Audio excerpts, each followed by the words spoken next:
நம்ம கிட்ட வந்து ஒரு சோலார் பேனல் இருக்கு. அது மட்டும் இல்லாம ஒரு 5000 mAh இருக்க ஒரு பேட்டரியும் இருக்கு. இதை வச்சு நம்ம சோலார்ல சார்ஜ் ஆகிற பவர் பேங்க் வந்து மேக் பண்ணலாம் அப்படின்ற ஒரு ஐடியா வந்துச்சு. அதுக்காக ஒரு பவர் பேங்க் மாடியூல் எடுத்துக்கிட்டு இதுக்கு வந்து மெயினா நமக்கு ஒரு டயோடு தேவை. அதனால இந்த பிசிபி போர்டுல இருந்து இதுல இருக்க டயோட வந்து நான் டீசால்டர் பண்ணி எடுத்துக்க போறேன். அதுக்கப்புறம் ஒரு ரெசிஸ்டர், அப்புறம் வந்து இண்டிகேஷனுக்காக ஒரு எல்இடி எடுத்துக்க போறேன். இப்போ எல்இடியோட ஆனோட்ல வந்து இந்த ரெசிஸ்டரை சால்டர் பண்ணிட்டு இந்த ரெசிஸ்டர்ல வந்து டயோட வந்து சால்டர் பண்ணி எடுத்துக்கிட்டேன். இதுக்கப்புறம் வந்து நம்ம சோலார் பேனல் அதில் சால்டர் பண்ணிட்டு இப்போ வந்து நம்ம லைட் அடிச்சு பார்த்தா நம்மளுக்கு வந்து அந்த லைட் வந்து எரிய ஆரம்பிச்சிடும். இப்போ நம்ம பேட்டரியில வந்து ரெண்டு வயரா வந்து மாத்திக்கிட்டேன். எதுக்குன்னா ஒன்னு வந்து பவர் பேங்க் மாடியூலுக்கும், இன்னொன்று வந்து சோலார் பேனலுக்கும். இப்போ ஒரு ஒயர் வந்து பவர் பேங்க் மாடியூல்லையும், இன்னொரு ஒயரை வந்து சோலார் பேனல்ல வந்து சால்டர் பண்ணி எடுத்துக்கிட்டு இப்போ வந்து ஃபிளாஷ் லைட்ல வந்து அடிச்சு நான் அதை செக் பண்ணி காட்டுறேன்.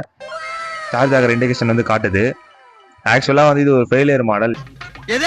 இந்த சோலார் பேனல் வந்து இந்த பேட்டரியை பவர் பண்ற அளவுக்கு எஃபிஷியன்டான சோலார் பேனல் கிடையாது.